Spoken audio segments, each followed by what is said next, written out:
So yun na nga no, good morning ho sa inyo lahat dyan mga hagala. Bali kung napansin ho ninyo medyo dumalang ho yung ano natin no, upload these days like 2 days yata or almost 3 days ho tayong walang update sa ating upload. Ibig sabihin wala tayong upload sa channel. So dito tayo ngayon sa lugar kung saan medyo malayo no, away from home, away from Davao City.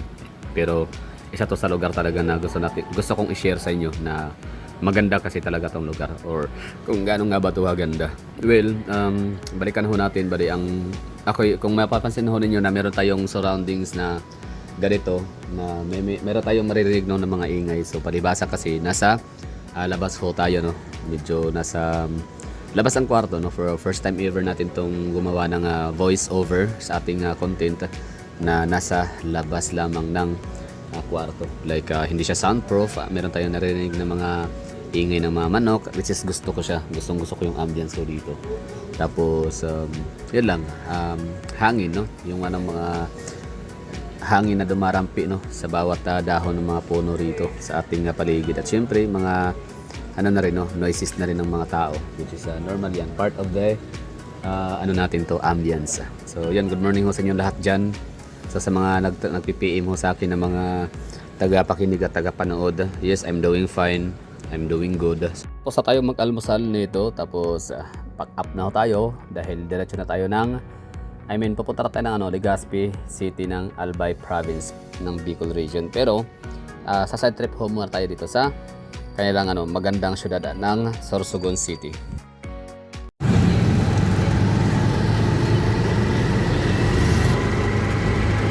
Okay no, so good morning. So yun know, bali good morning Sorsogon City. Ngayon ang puntahan natin ngayon ay ang kanilang Coastal Road. So bali ang magiging sit up dito is mula rito sa lugar na to, di ko alam kung saan, parang City Hall yata. So pupunta tayo ng SM City tapos dadaan ng Coastal Road.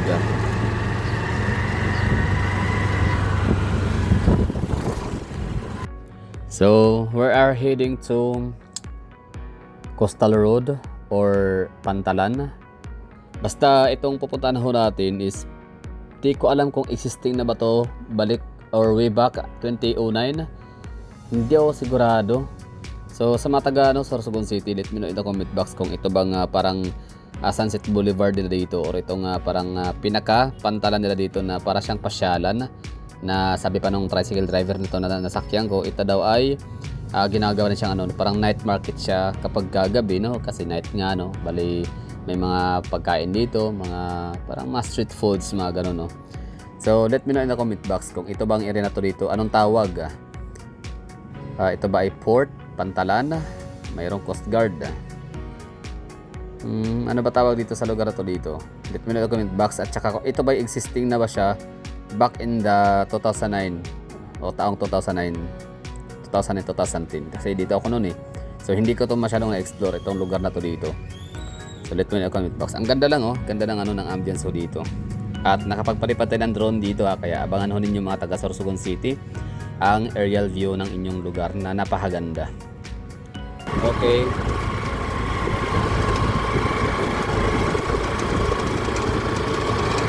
Maganda nga. Ganda ng Sorsogon City. Kailan lang ba to? Anong taon? Itong pantalan na to? Mga 2018. Yung Coastal Road? Ganon din. Ito matagal na rin. Ito luma. Kasi pantalan nga Bali yung bago lang yung Coastal. Oo. Kayo yata pinakauna nagkaroon yan sa buong Pilipinas. Kayo ang pinakauna nilagyan ni Duterte. Kami huli na sa lugar namin. Pwede rin. Magkano dito pamasahe? 15? 10? 12. 17, 22. Okay. Ayun may Coast Guard. So ito yung daungan ng barko.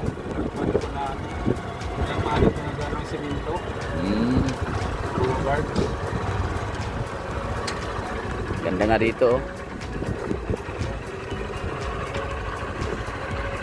Nice. Okay, no? So ganda nga dito sa ano, Pantalan ng Sorsogon. Tapos dadagdagan pa ng ano, ng Coastal Road. Hanggang ang Coastal Road hindi kasama sa Coastal Road to sa project. Yun lang talaga yung pinasukan natin. Hanggang dulo sa may SM. Okay. Ganda oh. Tapos ang ganda ng view, City of Sorsogon, tapos bundok. Ano yung iba kuya? Parang nasa ano eh, Romania.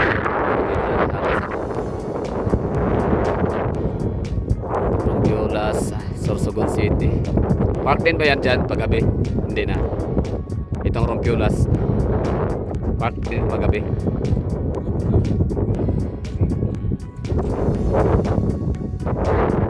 Ganda ng dagat.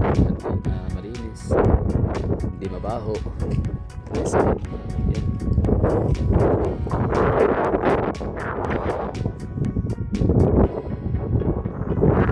Anong bundok yan? Anong lugar? Bulusan. Okay. Paano pala to, no? Malitaryo pala itong ano, itong Sorsogon City. Saan ito to? So kapag ka nasabog yan, nagbubuga ng ano, asphalt, kita dito, no? Aabot talaga. Mount Bulusan.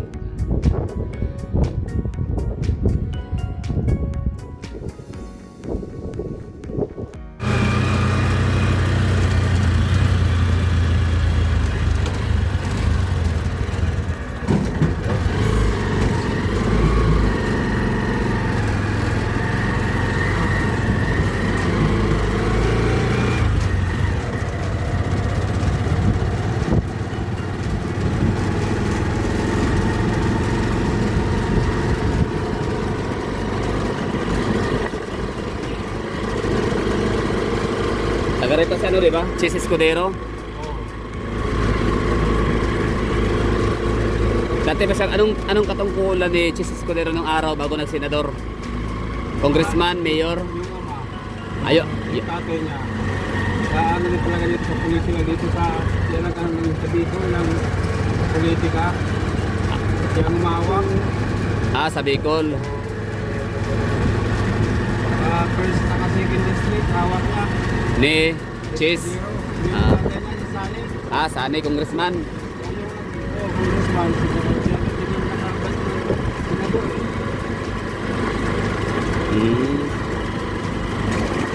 Saan nga ulit sumikat si Chis? Kasi abogado no, matalino no? Nakilala siya sa pagkasenador niya. Oo. Tapos yung natapos na yung term sa senador, nagpalit dito sa gobernador.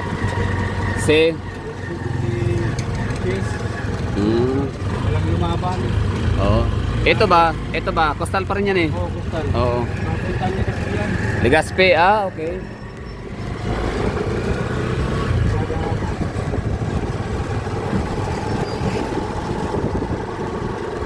Ano siya ngayon? Mataas ang protokola ni Chis ngayon. Senate President. And ayun na nga ano, bali ang ganda lang 'di ba ng ano ambience, ang ganda ng lugar, klima nitong Sorsogon City, ang ganda ng ano ng view ng kanyang cityscapes, tapos apaka perfect nung ano background holder na kabundukan, no? Bulubundukin ng Sorsogon province. The best, no. Yan nga lang ay ano to no, kumbaga may mga hinanaing pala itong mga Sorsoganon or mga taga Sorsogon na tungkol kaya Chis Escudero, no? Ibig ko sabihin parang wala lang, medyo turn off ko lang yung comment dito. Ibig ko sabihin itong video naka voice over na ako ngayon kasi nga itong si Mamang Driver ay ayun, napag-alaman niya ako taga Davao City. Ayun na nga, naglabas na siya ano, sa loobin, sa mananloob sa mga Escudero, parang gano'n. Kasi nga ano sila, makatuterte para din itong Sorsogon City or Sorsogon Province. Tapos hindi nila talaga gusto or hindi nila trip itong si Chis Escudero kasi nga wala na talaga nagawang maganda sa kailang probinsya. Wala siyang naambag masyado or basta parang wala daw talagang ano, wala siyang ginawang maganda para sa kanilang probinsya o at saka sa syudad ng Sorsogon, na kung saan matagal siyang senador. Pero nung sa panahon na daw talaga ni Duterte, nagkaroon ng mga massive projects and mga development sa kanilang lugar, mga facilities gaya nitong daan, coastal road, yung parang Coliseum ba yun, indoor, outdoor Coliseum, gym, basta So parang oval. So yun lang, tsaka sana nagustuhan ho ninyo yung ano natin dito, pamamasyal. Meron akong kuhang drone ho dito. So kahit paano, meron tayong maipakita ho sa inyo, mai-flex. Meron akong mai-share sa inyo na kuha ho natin ng kanang ano, sa syudad. Ang ganda ng topography nila, no? Kasi malapit sa dagat. Tapos progressive na city, marami na ring establishments. And of course, yung kanang ano, mga burubundukin na nagsisit as a background na napakaganda talaga tingnan. Pero syempre, hindi mo na ninyo makikita yan dito ngayon sa video na to kasi nga ano muna tayo dito, no, sakit ng tricycle papuntang SM. Bali galing tayo sa hotel natin, tapos sumakit din ng ano, tricycle papunta dito sa may parang port nila or Pantalana. And ito sumakit ulit ng tricycle, damaan dito sa kailang napakagandang coastal road. So sana ay nagustuhan ho ninyo nitong ano natin video na to, di ba? Ang ganda lang, no? Basta pagkaalala ko dito, ito ginawa ni President Duterte. Pinakauna niyang ano, project talaga dito sa probinsya or sa Pilipinas, isa itong ano, coastal road ng Sorsogon. And parang sunod yata yung parang ano, mga esplanade, mga river construction and mga flood control, no? Ang sumunod na proyekto next nitong ano, Sorsogon Coastal Road, no? So sumunod yung ano, river esplanade o riprap pa sa parang ano, anti-flood control na kung saan matatagpuan naman sa lugar ni dating Vice Presidente Leonel Robredo, di ba? So ang galing talaga ni Digong, in fairness sa kanya, kasi siya yung typical na politician na hindi talaga siya namumurtika ng mga proyekto. Kumbaga kahit pa lugar baluarte ng mga halaban o hindi bang halaban, yung kumbaga parang baluarte man ng mga critics, talagang hindi niya, or mga kritiko ay talagang hindi niya pinagtripan, hindi niya pinag-initan, hindi niya pinower trip, no? Hindi niya ginamit ang kanyang impluwensya at kapangyarihan para wag bigyan ng proyekto yung kailangan mga lugar na kung saan maraming mga haters, mga haters, bashers or mga critics. Kasi syempre ang iniisip naman talaga ni Digong hindi naman talaga yung politika, kundi ang kanyang iniisip is yung mapapakinabangan ng kanyang mamamayan. Kasi nga pro ano nga talaga to si Digong, no? Makabayan. So yun po yung sa kanya pakakilala, yun po yung pagkakaintindi ko sa mga ginagawa, like bahala na siya kumabas kahit nakulong pa siya sa ICC, wala siyang pakialam, basta kapag tingin niya makakatulong ito para sa bayan, so talagang gagawin niya. Sabi nga niya, di ba, siya ititira sa impyerno, wag basta yung kanyang mga nasasakupan, kanyang mga tao, mga constituents, mga citizens, no, kanyang mga mahal na kababayan, kapwa Pilipino ay nakatira sa paraiso. So di ba rin siya ay mawimpyerno, ganun. Basta ano, okay yung buhay, no, ng kanyang mga mamamayan, kanyang mga citizens, constituents. Ibig ko sabihin parang ano, no, walang pangamba, walang takot, ganun, no. So malayang namumuhay, naghahanap buhay ng malaya, tsaka confident, no, hindi natatakot na baka lagay sa alala ang buhay nila, buhay ng mag-anakan at pamilya. Hindi ka, di ba? For example, ngayon nangyari sa ano na sa ating bansa. Itong huli lang kahapon yata. Basta merong incident report na isang Malaysian national, 14 years old, estudyante ng British basta mahal yan, isa yan sa pinakamahal na eskwelahan sa Pilipinas, sa may BGC sa Taguig. So estudyante, bata, Andy Wan, basta siya, Malaysian national, no, na estudyante nga, 14 years old, kinidnap, tsaka talagang pinutulan ng daliri, kinat yung daliri ng bata para lang talaga magbigay ng ransom money ang kanyang pamilya. And alam niyo ba kung magkano hiningi?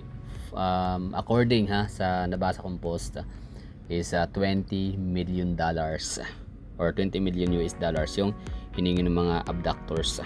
Kaya ayun, napilitang magbigay ang kamag-anakan dahil nga sa sinampulan na talagang sila seryoso, at saka handa silang pumatay, patay na yung bata kung hindi sila magbibigay ng ransom money. So for example, yan, pinatulan ng daliri para lang talaga magbigay ang kanyang pamilya ng ransom money, di ba? Nakakalungkot ho nun. So yun po yung hindi natin na-experience, hindi natin yan danas sa panahon ni dating Pangulong Rodrigo Duterte, kasi ginawa niya, palamura siya, mahilig siya talaga magmura sa public speech niya.